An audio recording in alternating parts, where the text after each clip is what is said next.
అంతే స్టేట్మెంట్ అంతా ఎవరిది? ప్రభుది. ఆయన ఎలా చెప్పాడో ఆ విషయాలు యాజిటీస్గా ఆయన రాశాడు. అందులో యేసు ప్రభు చెప్పిన మాట ఏంటంటే, అయితే నేను పాపులను పిలువ వచ్చితిని గాని నీతిమంతులను పిలువ రాలేదు అన్నాడు. చిన్న ప్రార్థన పరిశుద్ధి చేసుకొని నడిపించి మీ నామానికి మహిమ తెచ్చుకోండి.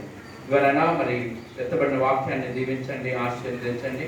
వినవారికి వినగల చెవులను, గ్రహించగల హృదయాన్ని, అలాగే అన్ని సేవకులకి జ్ఞానాన్ని ఇచ్చి నడిపించమని, మహిమ ఘనత ప్రభావం మీరు ఆరోపించుకోమని యేసుక్రీస్తు నామంలో ప్రార్థించి పొంది ఉన్నాం మా పరమ తండ్రి. ఇక్కడ ఆయన యేసు ప్రభు వారు స్వయంగా ఆయన మాట్లాడుతున్న మాట ఏంటి ఈ విషయాన్ని మనం ఆలోచన చేస్తూ ఉంటుంటే 9వ వచనం నుంచి చూస్తున్నప్పుడు చూడండి, యేసు అక్కడి నుండి వెళ్ళుచు సుంకపు మెట్టు వద్ద కూర్చొని ఉన్న మత్తయి అను ఒక మనిషిని చూచి ఇప్పుడు ఆయన ఏం చెప్పాడంటే, నువ్వు నన్ను ఫాలో అవ్వు. ఆయన ఎవరైనా? ఆయన ఎవరు? సుంకరి. ఆయన ఎవరైనా? సుంకరి. ఆయన అన్నాడు, నువ్వు నన్ను ఫాలో అవ్వు అన్నాడు. అనగానే ఆయన ఏం చేస్తున్నాడంటే, అక్కడ చూడండి, అతనితో చెప్పగా అతడు లేచి ఆయనను వెంబడించాడు. ఏమండి, ఒక వ్యక్తి తన ఉన్న పాటున ఉన్నట్లుగా రావడం ఎంత కష్టమైన పని. ఇది అక్కడ ఏమి వచ్చిన కంప్లీట్ అవడానికి ఫస్ట్ నువ్వు రావాల్సింది ఏంటంటే, ఆయన పిలుపుకి లోబడాలి. ఫస్ట్ నువ్వు ఆయనకి ఒబీడియన్స్ చూపించాలి. అక్కడ చెప్తున్న మాట ఏంటంటే, అక్కడ మనం చదువుతున్నప్పుడు ఆయన అన్న మాట చూడండి, చెప్పగా అతను లేచి ఆయనను అంటే యేసును వెంబడించాలి. వెంబడించడంతో ఆగిపోలేదు. తర్వాత ఏమన్నాడంటే, ఇంటిలో భోజనమునకు యేసు కూర్చుండగా ఇదిగో సుంకర్లను పాపులను అనేకులు వచ్చి ఆయన యొద్దను ఆయన శిష్యుల యొద్దను కూర్చుండిరి. పరిసయ్యులు అది చూచి, మీ బోధకుడు సుంకర్లతోనూ కలిసి ఎందుకు భోజనము చేస్తున్నాడని ఆయన శిష్యుని అడిగి, ఎవరిని అడిగారంటే, ఎవరు అడిగారు? పరిసయ్యులు అడుగుతా ఉన్నారు. ఎవరిని అడుగుతున్నారంటే ఆయన శిష్యుని అడుగుతున్నారు. యేసు ప్రభు ఎవరింటికి వెళ్ళారంటే ఆ పరిసయ్యులు సుంకర్ ఇంటికి వెళ్ళాడు. మత్తయి ఇంట్లో భోజనాన్ని కూర్చుంటే సుంకర్లను పాపులను ఆయన చుట్టూ కూర్చున్నారు. అది చూసిన పరిసయ్యులు ఏం చేస్తున్నారంటే, యేసు ప్రభుని అడగకుండా యేసు ప్రభు శిష్యులను అడుగుతా ఉన్నారు. ఏంటయ్యా, మీ యేసుకి ఏం పని లేదా? పాపులతో ఉంటున్నాడేంటి అంటే, అక్కడ యేసు ప్రభు వారు మాట్లాడుతున్న సమాధానాన్ని చూడండి. అక్కడ ఆయన ఏమంటున్నాడు, ఆయన ఆ మాట విని రోగులకే గాని ఆరోగ్యము గలవానికి వైద్యుడు అక్కర్లేదు. వైద్యుడు ఎవరికి కావాలండి? ఆరోగ్యంగా ఉన్నవాడికి వైద్యుడు అవసరమా? నాకు అన్ని బాగున్నాయి, నాకు డాక్టర్ ఎందుకు? ఆరోగ్యం ఎవరైతే బాగలేదో నీతిమంతులను పిలువ రాలేదు. ఇది ఎవరు చెప్తున్నారంటే, దేవాతి దేవుడు, ఆయన సర్వాధికారి అయిన దేవుడు, ఆయన భూమి ఆకాశం సృజించిన దేవుడు, ఆయన మానవుని సృజించిన దేవుడు, మానవుని అంతరంగం ఎరిగిన దేవుడు మాట్లాడుతున్న మాట ఏంటంటే, నేను పాపులను పిలువ వచ్చితిని, నీతిమంతులను పిలువ రాలేదు. అంటే అప్పుడు ఆయన దృష్టిలో అక్కడ నీతిమంతులు ఉన్నారన్నా? ఆయన నీతిమంతులు ఉన్నారన్నా? పరిసయ్యులు ఏమనుకుంటున్నారంటే, మేము గొప్ప వాళ్ళమి, మేము నీతిమంతులమి. నవీనమ్మ గారు ఏమనుకుంటున్నారు? మేము నీతిమంతులమి అనుకుంటుంటే ప్రభు అంటున్నాడు, అందుకోసమే చెప్పండి, నేను పాపులనే పిలువ వచ్చింది కానీ నీతిమంతులను పిలువ. అలాగే ఆయన పాపుల దగ్గరికి వచ్చాడు. సుంకరైన మత్తయిని చూసాం కదా. ఆ సుంకరైన మత్తయి ఎంత ట్యాక్స్ కలెక్టర్ అన్నమాట. ఆయన మనం నా చిన్నప్పుడు ఆశీలు అప్పాలని అప్పుడు తిరుగుతూ ఉన్నాడు ఇక్కడ. కానీ పరిసయ్యులకి ఎలా ఉందంటే, అందరూ ఎవరో పక్క వెళ్ళిపోతున్నారు, యేసు వైపు వెళ్ళిపోతా ఉన్నారు, వీళ్ళు మండిపోతాం. పరిసయ్యులు మైండ్ని గ్రహించిన దేవుడు, లేదా ఉదయ అంతర్గతాన్ని ఎరిగిన దేవుడు అంటున్నాడు, నేను పాపులనే పిలవచ్చు, నీతిమంతులు నేను పిలవ. ఇదే మాట రోమాపత్రికలో అంటాడు, మీరు కానీ నీతిమంతుడు ఒక్కడును లేడు, నీతిమంతుడు ఏ ఒక్కడు కూడా నీకు కాదు. చూడండి ఇంకొక మాట ఇందులోనే 22వ అధ్యాయం, మత్తయి సువార్త 22వ అధ్యాయంలోని 21 మొదటి వాడే అనేది యేసు సుంకర్లను వేశ్యలను మీకంటే ముందుగా దేవుని రాజ్యములో ప్రవేశించుదురని మీతో నిశ్చయముగా చెప్పుచున్నాను. హల్లెలూయా. అంటే ఎవరందరూ చెప్తున్నాడు? ఆ మాట కూడా చెప్పింది ప్రభువే. నేను పాపుల్ని పిలవబట్టి వచ్చాను అన్నాడు. నేను నీతిమంతులు కాదన్నాడు.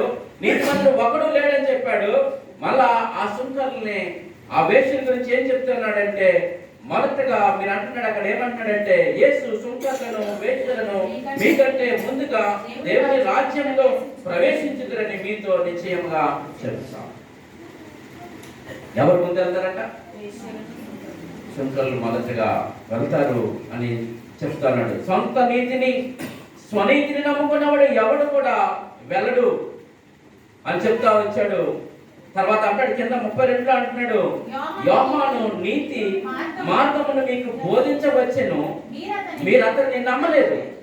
అయితే సుంకర్లను వేశ్యలను అతనిని నమ్మిరి. మీరు అది చూచి అతనిని నమ్మునట్లు పశ్చాత్తాప పడకపోతిరి. మీరు అస్సలకే ఆయనతోటి ఏమి కూడా పశ్చాత్తాపం కూడా పడలేదు. వాళ్ళు చెప్తున్నారు. ఎవరు చెప్తున్నారు? ఎవరైతే పాపలో వాళ్ళు చెప్తా ఉన్నారు ప్రభు గురించి. వాళ్ళు చెప్తున్నా సరే మీరేం చేశారంటే పశ్చాత్తాపం కూడా పడలేదు మీరు అని చెప్తా ఉన్నాడు. ఉదాహరణకి సుంకరి మత్తయిని చూసాము. తర్వాత వేశ్యగా మనం చూస్తే మనకి సమరయ స్త్రీ కనబడుతుంది కొత్త నిబంధనలో. అది యోహాను సువార్త 4వ అధ్యాయం. మనకు అందరికీ తెలిసిన విషయమే. ఆవిడ ఎంతమంది భర్తలు ఉన్నారు? ఆవిడకి 6 భర్తలు. ఇప్పుడు ఉన్నవాడు కూడా 5 ఇప్పుడు ఉన్నవాడు కూడా నీవాడు కాదు అని చెప్పాడు. చెప్పిన తర్వాత అన్నాడు, సరే అమ్మా చెప్పండి. నాకు పెనిమిటి లేడనగా యేసు ఆమెతో సరే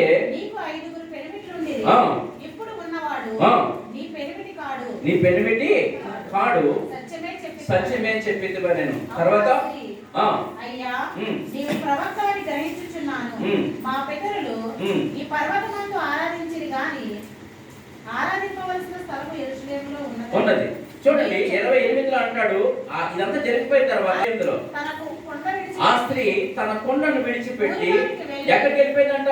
ఈవిడ దేనికి వచ్చింది? దాహానికి వచ్చింది. నీళ్ళమ్మంది. ఆయనేమో ఈవిడ నీళ్లు తీసుకోలేదు. ఆయన దగ్గర నీళ్లు తాగలేదు. ఈవిడ దగ్గర ఎవరిని అడిగాడు నీళ్ళమ్మని?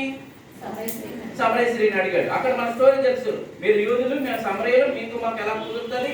ఈ విషయాలన్నీ అడిగిన తర్వాత ఎన్ని చెప్తుండీ ఈ డిస్కషన్ లో ఇద్దరు ఆయన నీళ్ళు అడిగితే ఈవిడేం లేదు, నీళ్లు చేరుకోవడానికి వచ్చిన ఆవిడ నీళ్లు చేరుకెళ్ళలేదు. కానీ కూడా మాత్రం అక్కడ విడిచిపెట్టి వెళ్ళిపోయి ఎక్కడికి వెళ్ళిందంటే ఊరిలోకి వెళ్ళి ఎవరి గురించి చెప్తా ఉంది? మీరు వచ్చి నేను చేసినవన్నీ నాతో చెప్పిన మనిషిని చూడండి, ఈయన క్రీస్తు కాడా అని ఆ ఊరి వారితో చెప్పగా. ఎవరు చెప్పారు ఇప్పుడు ఈ సువార్త? నీతిమంతుడైన వాడు చెప్పాడా? పాపులు చెప్పారు. ఆయన ఎవరైతే పాపులు పిలుచుకున్నాడో ఆయన గురించి సువార్త చెప్పారు. ఈ సమరయ స్త్రీ గురించి ఎలా ఉంటే మనము పాత నిబంధనలోకి వెళ్తే రాహాబు అనే స్త్రీ కనబడుతుంది. ఎవరండి ఆవిడ? రాహాబు. ఆవిడేంటి? ఆవిడ వేశ్య. అటువంటి వేశ్య ఆవిడ కూడా ప్రభువుని తెలుసుకుందంట. మీ దేవుడు భూమి ఆకాశములను సృజించిన వాడని మాకు అందరూ చెప్తుంటే మా గుండెలు పగిలిపోయి మీ దేవుడు ఏదైనా చేయగలడని. ఈ నీతిమంతులకు మాత్రం భయం లేదు. ఆయన ఎవరో కూడా చెప్తా ఉంది. చెప్తా ఉంటే ఆవిడ ఒక్కరితే కాదు, ఈ సమరయ స్త్రీ ఒక్కరితే రక్షించబడకుండా ఆ చుట్టుపక్కల ఉన్న వాళ్ళందరికీ చెప్పి రక్షణ తెచ్చింది. ఈవిడ కూడా, ఈ వేశ్య ఆవిడ కూడా వాళ్ళ కుటుంబం అంతటిని కూడా ఎర్రదారం కట్టి రక్షించుకుంది. ఇప్పుడు ఇక్కడ జరుగుతున్నది ఏంటంటే ఆయన చెప్పిన మాట, నేను పాపులను పిలువ వచ్చి తిని నేను నీతిమంతులను పిలువరా. మరి ఎవరు నీతిమంతులు, ఎవరు పాపులు? ఇప్పుడు ఎవరైతే పాపులుగా ఉన్నారో వాళ్ళు పిలుచుకున్న పిలుపుని బట్టి వాళ్ళు ఏమన్నారంటే నీతిమంతులుగా. వాళ్ళు ఎలా తీర్చబడ్డారంటే వాళ్ళు నీతిమంతులుగా తీర్చబడ్డారు. రోమపత్రిక 8వ అధ్యాయం చూడండి ఒకసారి. దేవుని ప్రేమించు వారికి అనగా సంకల్పమును చెప్పున ఇక్కడ ఆగండి. ఆయన సంకల్పం చెప్పున పిలువబడిన వాళ్ళు, ఆయన సంకల్పంలో ఉన్న వాళ్ళు ఎవరైనా ఆయన తెలిసేశాడు. నేను పాపులనే పిలువ వచ్చింది. ఆయన సంకల్పంలో ఎవరినైతే పిలిచాడో వారిని ఏం చేశాడంటండి? మేలు కలుగుటకై సమస్తమును సమకూడి జరుగుతున్నవని ఎరుగుదుము. ఆల్రెడీ దేవుడు ఇక్కడికి వచ్చేటప్పటికే ఆయన ఎవ్రీథింగ్ సెటిల్ చేసి వచ్చాడు. పరలోకాన్ని, నరకాన్ని.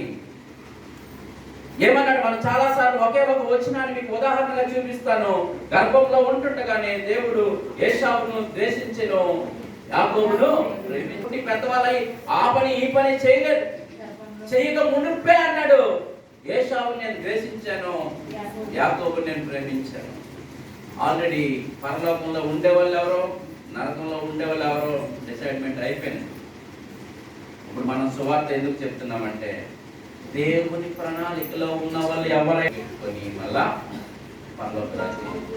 సో అందుకోసం అన్నాడు, సర్వ సృష్టికి మీరు నాకు సువార్త నమ్మని వానికి రక్షణ, నమ్మని వానికి శిక్ష.